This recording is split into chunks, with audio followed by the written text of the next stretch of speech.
Hello friend, स्वागत है आप सभी का अपने चैनल आस्क बोर्ड में। तो प्यारे बच्चों, हम यहाँ पे लाइव आज नहीं आए हैं। क्यों नहीं आए हैं, इसका कारण है क्योंकि आप देखिए आज हमको बहुत ज़रूरी काम था और आज हमको किसी काम से बाहर जाना था, तो इसलिए आज यहाँ पे ये जो क्लास हो रहा है रिकॉर्डेड लाइव क्लास हो रहा है। तो यहाँ पे हम आपको बता दें कि ये रिकॉर्डेड लाइव क्लास है। क्लास छोड़ने से बेहतर है प्यारे बच्चों कि आप लोग क्लास कर लीजिए। तो यहाँ आप देख लीजिए, आज तो हम लाइव नहीं आए हैं, लेकिन ये जो क्लास होने वाला है ना, ये जो क्लास यानी आपका आज हम जो टेस्ट लेने वाले हैं वो काफ़ी ज़्यादा महत्वपूर्ण है। और आज हम लोग केमिस्ट्री से बुक से चुन के प्यारे बच्चों 40 ऐसे क्वेश्चन होंगे। आपको क्या करना है, 40 में से 40 प्रश्नों को सही आंसर दे देना है। तो सभी मेरे प्यारे स्टूडेंट जल्दी से जल्दी लाइव आ जाइए और एक बार बता दीजिए कि आप सब कैसे हैं। उम्मीद है कि आप लोग बिल्कुल बढ़िया होंगे। और आज हम लाइव नहीं आ पाए हैं उसके लिए दिल से सॉरी, लेकिन यहाँ देखिए शाम में आज जरूर लाइव आएंगे। तो आज बहुत जरूरी काम था जिसके लिए हमको क्या जाना पड़ा। तो यहाँ देखिए इसलिए यहाँ देखिए रिकॉर्डेड लाइव है ये, तो ये बात आप लोग ध्यान रख लीजिएगा और एक बार बता दीजिएगा। हम आपका ऐसा नहीं कि कमेंट नहीं देख रहे हैं, हम आपका कमेंट देखेंगे। तो यहाँ पे आप लोग क्या कीजिएगा, फटाफट एक बार बता दीजिएगा कि आप सब कैसे हैं। तो चलिए मेरे प्यारे स्टूडेंट, यहाँ पे हम आज की क्लास को यानी आपके टेस्ट को, ये जो इम्पोर्टेंट टेस्ट है इसको हम शुरू करते हैं। और आपका क्रैश कोर्स कल से चलेगा, रेगुलर चलेगा। तो यहाँ पे आपको बिल्कुल भी घबराने की कोई जरूरत नहीं है, जरूर आपका टेस्ट भी चलेगा और रेगुलर यहाँ पे क्या क्रैश कोर्स भी चलेगा। तो चलिए प्यारे बच्चों, आज का टेस्ट हम यहाँ पे शुरू करते हैं। तो चलिए प्यारे बच्चों, यहाँ पे क्या करना है, अगर आप लोग चैनल पे पहली बार आए हैं या चैनल को आप लोग सब्सक्राइब नहीं किए हैं, प्यारे बच्चों आपको क्या करना है, चैनल को फटाफट से सब्सक्राइब कर देना है। और सब्सक्राइब करने के बाद से जो बेल आइकन होता है उसको दबा के आपको ऑल पे कर लेना है, ताकि जब भी लाइव क्लास हो नोटिफिकेशन आपके पास पहुंचता रहे। और बाबू ये एक ऐसे क्वेश्चन है जो बहुत ही ज़्यादा बार आपके एग्जाम में पूछे जाते हैं। तो चलिए प्यारे बच्चों, व्हाट्सअप ग्रुप में नहीं जुड़े हैं, यहाँ पे हम अपना व्हाट्सअप नंबर लिख देते हैं। देखिए क्या है व्हाट्सअप नंबर, 91 35 74 20 24। आप इस पे मैसेज करके बोलिए सर हमको ग्रुप में ऐड होना है। हम क्या करेंगे प्यारे बच्चों, आपको ग्रुप में ऐड कर देंगे। तो चलिए प्यारे बच्चों, यहाँ पे हम टेस्ट को स्टार्ट कर देते हैं। और आप लोग एक बार वीडियो को प्यारे लाल शेयर कर दीजिएगा, जल्दी से जल्दी प्यारे बच्चों एक बार वीडियो को शेयर कर दीजिए। चलिए बहुत बढ़िया। तो चलिए मेरे प्यारे बच्चों, यहाँ पे टेस्ट का पहला नंबर क्वेश्चन लगाते हैं और आपको सबको बताना है कि आपका 40 में से कितना सही हुआ है। चलिए पहला नंबर क्वेश्चन आपके सामने है कि अयस्क में उपस्थित अशुद्धि को क्या कहते हैं। अयस्क में उपस्थित अशुद्धि को क्या कहते हैं प्यारे बच्चों, अयस्क में उपस्थित अशुद्धि को हम लोग क्या कहते हैं, आप बताइएगा कि सर जी गैंग कहते हैं। पहला राइट आंसर। आप लोग एक एक क्वेश्चन को नोटबुक करते चलिए, नोट करते चलिए कि कितना क्वेश्चन आपका सही हुआ कितना गलत हुआ। तो ये बात आप लोग नोट करते चलिएगा। चलिए दूसरा नंबर क्वेश्चन आ जाइए आपके सामने की स्मेल्टिंग में धातु के ऑक्साइड में अवकरण में संयुक्त होता है। देखिए क्वेश्चन जबरदस्त है, टेस्ट है आपका। तो आप लोग टेस्ट है तो क्वेश्चन का आंसर जल्दी से जल्दी यहाँ पे लगाने की कोशिश कीजिए। हम आपका कमेंट देख रहे हैं, ऐसा नहीं है कि नहीं देख रहे हैं। चलिए यहाँ पे बता दीजिए कि स्मेल्टिंग में धातु के ऑक्साइड के अवकरण में संयुक्त होता है। क्या संयुक्त होता है, आप बताइएगा कि सर जी कार्बन संयुक्त होता है, यानी हमारा क्या होगा यहाँ पे ए ऑप्शन राइट आंसर होगा। और आप लोग इसको याद कर लीजिएगा। चलिए अगला टेस्ट का क्वेश्चन है कि जारण का मुख्य अर्थ क्या होता है। बाबू देख लीजिए क्वेश्चन का लेवल। और इसी प्रकार आपको टेस्ट भी होगा और क्या होगा, आपका तैयारी भी पूरा बढ़िया से हो जाएगा। चलिए क्वेश्चन आपके सामने है प्यारे लाल, यहाँ पे आंसर लगाइए कि जारण का मुख्य कार्य होता है। प्यारे बच्चों जारण का मुख्य कार्य, फटाफट आंसर लगाइए कि जारण का आखिर मुख्य कार्य क्या होता है। आप क्या बताएंगे कि जारण का मुख्य कार्य क्या होता है, तो आप बताइएगा कि उड़नशील अशुद्धियों को हटाना क्या होता है, जारण का मुख्य कार्य होता है। यानी हमारा क्या बनेगा यहाँ पे, ए ऑप्शन पूरा राइट बनेगा। और आपको क्या करना है, ये सब क्वेश्चन को प्यारे बच्चों याद कर लेना है, क्योंकि यही सब क्वेश्चन आता है आपके फाइनल बोर्ड परीक्षा में। तो इतना ध्यान रखिएगा। चलिए ये क्लियर है। अगला क्वेश्चन आ जाइए। अगला यहाँ पे क्वेश्चन है कि गन मेटल कौन सा है। अगला टेस्ट का क्वेश्चन आपके सामने आ गया प्यारे बच्चों, फटाफट टेस्ट लगाइए। यहाँ बताइए गन मेटल कौन सा है प्यारे बच्चों, गन मेटल आखिर कौन सा है। आप क्या बताइएगा कि गन मेटल कौन सा है। तो बाबू गन मेटल कौन होगा, CuSN और Zn क्या हो जाएगा, हमारा गन मेटल हो जाएगा। यानी डी ऑप्शन आप लोग बता रहे हैं तो 100% सही कर रहे हैं। और आपको ऐसे ही क्या करना है प्यारे बच्चों, टेस्ट भी देना है, पढ़ाई भी करना है। क्रैश कोर्स कल से चलेगा, तो यहाँ पे आप लोग क्या कीजिएगा, कल से क्रैश कोर्स भी कीजिएगा। चलिए अगला क्वेश्चन आ जाइए कि यहाँ पे निम्नलिखित में से हरा थोथा किसे कहते हैं। प्यारे बच्चों हरा थोथा किसे कहा जाता है, प्यारे बच्चों हरा थोथा का रासायनिक सूत्र क्या होता है, यहाँ पे आंसर लगाइए।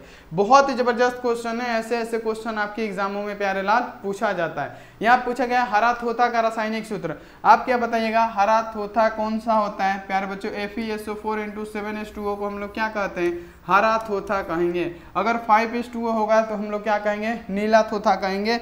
ये आपको याद कर लेना है। चलिए अगला क्वेश्चन आ जाइए कि कॉपर निष्कर्षण की, यहाँ देखिए कॉपर निष्कर्षण की प्रगलन क्रिया में, यहाँ देखिए प्रगलन क्रिया में निर्माण धातुमल का रासायनिक संघटक कौन सा होता है। आ जाइए यहाँ पे गजब का क्वेश्चन आ गया, फटाफट इसे सही कीजिए जल्दी से जल्दी मेरे प्यारे स्टूडेंट, एक बार शेयर भी कर दीजिए क्योंकि आप देखिए आज सॉरी कि आज हम लाइव नहीं आ पाए क्योंकि बहुत जरूरी काम था। यहाँ देखिए क्वेश्चन आपके सामने है कि कॉपर निष्कर्षण की प्रगलन क्रिया में निर्मित धातुमल का रासायनिक सूत्र यानी संघटक कौन सा है, आप बता दीजिएगा। FeSiSO3 है, यानी हमारा क्या बनेगा, बी ऑप्शन यहाँ पे राइट आंसर होगा। तो ये भी क्वेश्चन आप लोग याद कर लीजिएगा, यानी हमारा हो गया 6 क्वेश्चन और 6 में से 6 आपका सही हुआ है। तो फटाफट बता दीजिए, आपको लास्ट में बताना है कितना सही हुआ है। चलिए 7 नंबर क्वेश्चन आपके सामने के निम्नलिखित में से कौन सा हेनरी का नियम है। प्यारे बच्चों हेनरी का नियम कौन सा है, ये पूछा गया कि हेनरी का आखिर नियम कौन है। आपसे पूछा जाए हेनरी का नियम क्या हो जाए तो आप बताइएगा P = KHX होता है। यहाँ पे क्या होता है, P = KHX होता है, ये आपको याद कर लेना है। यहाँ पे क्या हो जाएगा, हमारा हो जाएगा प्यारे बच्चों सी ऑप्शन है ना, P = KHX, सी ऑप्शन हमारा क्या होगा यहाँ पे राइट आंसर होगा। और ये सभी क्वेश्चन आपको याद होना ही चाहिए, टेस्ट के माध्यम से चाहे किसी भी चीज के माध्यम से ये सब क्वेश्चन आपको याद होना चाहिए। देखिए क्वेश्चन है आपके लिए 8 नंबर की, किस क्वथनांक, यहाँ देखिए किसका क्वथनांक एक वायुमंडलीय दाब पर सबसे उच्च होता है। किसका क्वथनांक एक वायुमंडलीय दाब पे क्या होगा, सबसे ज्यादा उच्च होगा। ये क्वेश्चन है बहुत बढ़िया, यहाँ पे आप लोग इसका आंसर लगाइए कि किसका क्वथनांक एक वायुमंडलीय दाब पे सबसे उच्च होगा। सबसे उच्च तो क्या होगा, एक वायुमंडलीय दाब पे सबसे उच्च किसका होगा, NaCl का नहीं होगा, यहाँ देखिए ग्लूकोज का भी नहीं होगा, सुक्रोज का भी नहीं होगा, किसका होगा तो 0.1 MbCl यहाँ देखिए 2 का होगा, यानी सी ऑप्शन ही हमारा राइट आंसर होगा। और आप लोग इसको सही कर दीजिएगा, ये क्वेश्चन आपके एग्जाम में प्यारे लाल पूछा जाता है। अगला यहाँ पे आ जाइए 9 नंबर क्वेश्चन की, सोडियम का यहाँ देखिए सहसंयोजन संख्या NaCl में कितना होता है। बाबू टेस्ट है, फटाफट टेस्ट का आंसर लगाते चलिए फटाफट। प्यारे बच्चों यहाँ पे आंसर लगाते चलिए कि सोडियम का सहसंयोजन संख्या NaCl में कितना होता है। सोडियम का सहसंयोजन संख्या NaCl में प्यारे बच्चों 6 होता है। तो यहाँ पे क्या होगा हमारा 6, बाबू क्या होगा 6 हमारा राइट आंसर हो जाएगा, यानी सी वाला ऑप्शन यहाँ पे क्या होने वाला है, आप लोग इसको याद कर लीजिएगा, ये क्वेश्चन हमारा राइट आंसर होने वाला है। तो आप लोग इसको सही कर दीजिएगा। अगला यहाँ पे आ जाइए निम्नलिखित में से कौन प्रबल क्षार है। प्यारे बच्चों आता है एग्जाम में, जल्दी से जल्दी इसका आंसर लगाइए कि निम्नलिखित में से सबसे ज्यादा प्रबल क्षार कौन सा है। आप बताइएगा कि सबसे ज्यादा प्रबल क्षार हमारा हो जाएगा बेंजीन एमीन, यानी हमारा क्या बनेगा, ए ऑप्शन राइट बनेगा। फटाफट प्यारे बच्चों 40 क्वेश्चन है, 40 क्वेश्चन का आपको आंसर दे देना है, फटाफट आपको आंसर लगाते चलना है। अगला यहाँ आप देखिए R2NH के N के साथ कौन सा प्रसंस्करण होगा। आ जाइए क्वेश्चन बहुत जबरदस्त क्वेश्चन है, 11 का आंसर दे दीजिए जल्दी से जल्दी प्यारे लाल, जल्दी से जल्दी यहाँ पे आंसर देना है। यहाँ पे R2NH के लिए N में कौन सा प्रसंस्करण होगा, जल्दी से जल्दी यहाँ पे आप लोग क्या बताइएगा, आप बताइएगा sp3 होगा, यानी हमारा क्या होगा, ए ऑप्शन राइट आंसर होगा। और आप लोग इसको याद कर लीजिएगा। अगला यहाँ पे आ जाइए क्वेश्चन की ऑक्टाहेड्रल वॉइड्स में रेडियस रेशियो का मान कितना होता है। अब आ गया एकदम मोस्ट इंपोर्टेंट क्वेश्चन, आप लोग इसका आंसर दे दीजिए कि ऑक्टाहेड्रल वॉइड्स में रेडियस रेशियो का मान कितना होता है। ऑक्टाहेड्रल वॉइड्स में रेडियस रेशियो का मान कितना होता है, तो आप क्या बताएंगे कि ऑक्टाहेड्रल वॉइड्स में रेडियस रेशियो का मान आप बताइएगा 0.414 होगा, यानी ए ऑप्शन हमारा राइट आंसर होगा। और इसे आप लोग याद कर लीजिएगा। अगला यहाँ पे आ जाइए कि कैल्शियम फॉर्मेट को, देखिए कैल्शियम फॉर्मेट को गर्म करने पर बनता है, यानी अगर हम लोग कैल्शियम फॉर्मेट को गर्म करेंगे तो ये क्या बनेगा। बाबू गजब का क्वेश्चन है, आप लोग एक बार वीडियो को यहाँ पे क्या कीजिए, जल्दी से जल्दी शेयर कर दीजिए और इसका आंसर बता दीजिए कि कैल्शियम फॉर्मेट को गर्म करने पर बनता है। प्यारे बच्चों कैल्शियम फॉर्मेट को गर्म करने पे क्या बनता है, आप बताइएगा प्यारे बच्चों, क्या फॉर्मल्डिहाइड नहीं, एसीटल्डिहाइड, यानी यही आपका राइट आंसर होगा। अगर आप बी बता रहे हैं तो बिल्कुल राइट आंसर दे रहे हैं, इसी प्रकार आप लोग राइट आंसर देते चलिए। अगला यहाँ पे आ जाइए निम्नलिखित में से कौन बैक्टीरियोस्टेटिक एंटीबायोटिक है, बता दीजिए। बैक्टीरिया स्टैटिक एंटीबायोटिक कौन सा है? प्यारे बच्चों टेस्ट का क्वेश्चन है, बहुत बढ़िया। यहाँ पे हम आपको समझाए थे कि बैक्टीरिया एंटीबायोटिक कौन है, तो बाबू बैक्टीरिया स्टैटिक एंटीबायोटिक कौन है? तो बाबू आपको याद रखना है एरिथ्रोमाइसिन है बैक्टीरिया स्टैटिक एंटीबायोटिक, यानी हमारा क्या होगा? ए ऑप्शन राइट आंसर होगा। और इसे आप लोग याद कर लीजिएगा, बहुत बढ़िया क्वेश्चन है, ऐसे ऐसे क्वेश्चन आपके एग्जामों में पूछे जाते हैं।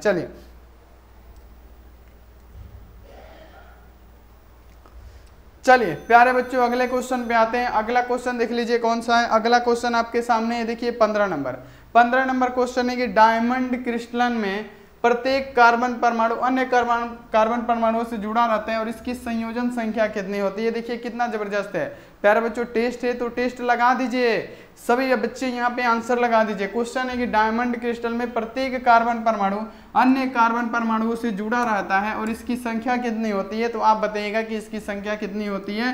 तो इसकी संख्या होती है 4, यानी हमारा क्या होगा? बी ऑप्शन राइट आंसर होगा। और आप लोग इसको याद कर लीजिएगा, ये क्वेश्चन भी बहुत ज्यादा इंपॉर्टेंट है, ऐसे ऐसे क्वेश्चन आपके एग्जाम में आते हैं। अगला यहाँ पे आ जाइए कि एल्कीन, यहाँ देखिए साइनाइडों के पूर्ण जल अपघटन से जो उत्पाद बनेगा वो कौन बनेगा?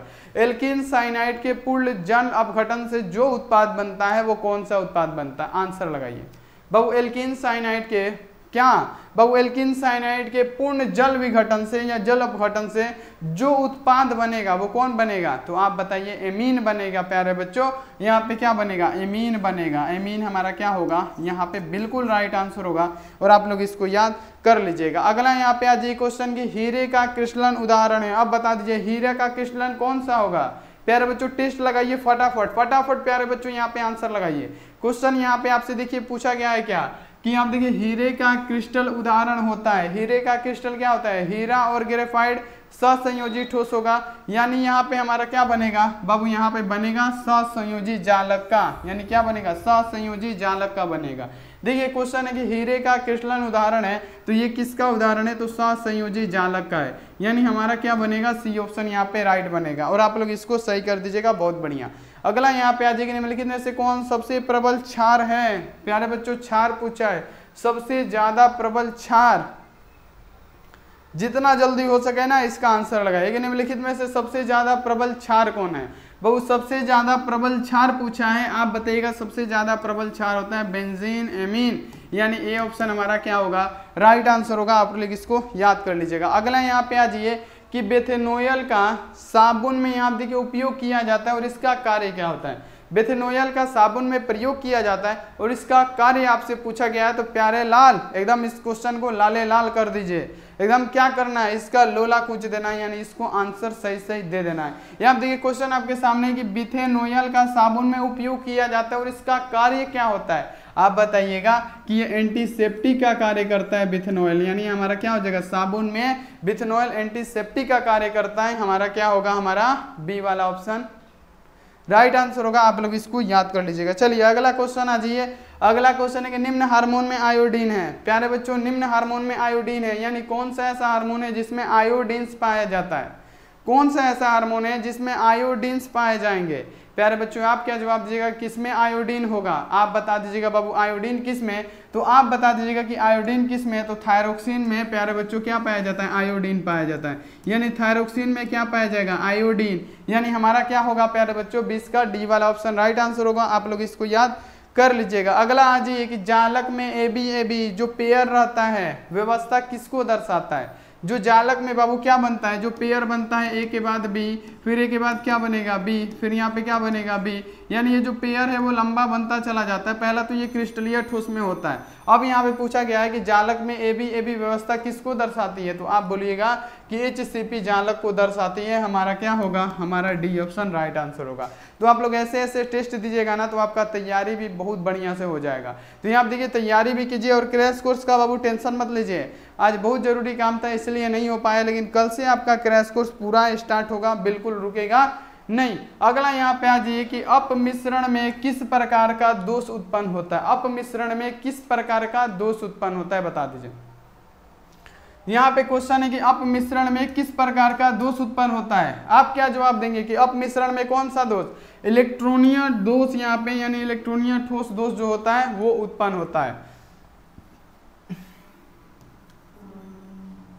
यहाँ पे आपको याद रखना है कि अपमिश्रण में कौन सा दोष उत्पन्न होता है, तो इलेक्ट्रॉनीय ठोस दोष उत्पन्न होता है, ये आपको याद कर लेना है। यहाँ पे क्या होगा, डी वाला ऑप्शन हमारा राइट आंसर हो जाएगा। चलिए अगला आ जाइए कि टाइफाइड में प्रयुक्त होने वाला प्रतिजैविक कौन सा है। अब यहाँ पे इंपॉर्टेंट क्वेश्चन है, एग्जाम में पूछे जाने वाला क्वेश्चन है कि टाइफाइड में प्रयुक्त होने वाला प्रतिजैविक, बहु टाइफाइड में, टाइफाइड के लिए सबसे पहले आपको याद रखना है कि टाइफाइड में कौन सी जांच कराई जाती है। बहु बिडाल परीक्षण किसमें कराया जाता है, क्वेश्चन आता है कि बिडाल परीक्षण कराया जाता है, तो बहु बिडाल परीक्षण टाइफाइड में कराया जाता है। अब यहाँ पे आपसे पूछा गया है कि टाइफाइड में प्रयुक्त होने वाला प्रतिजैविक कौन सा है, तो टाइफाइड में प्रयुक्त होने वाला प्रतिजैविक कौन सा होता है, क्लोरोफेनिकोल होता है। तो यहाँ पे क्या हो जाएगा, क्लोरोफेनिकोल हमारा क्या होगा, बी ऑप्शन में है, और बी ऑप्शन आप लोग सही कर दीजिएगा, बी वाला ऑप्शन हमारा राइट आंसर हो जाएगा। चलिए अगला आ जाइए कि किसी शुद्ध क्रिस्टल में जालक स्थल द्वारा, यहाँ देखिए किसी शुद्ध क्रिस्टल में जालक स्थल द्वारा अध्यासित नहीं हो सकता है, क्या नहीं हो सकता है, फटाफट प्यारे आंसर लगाइए,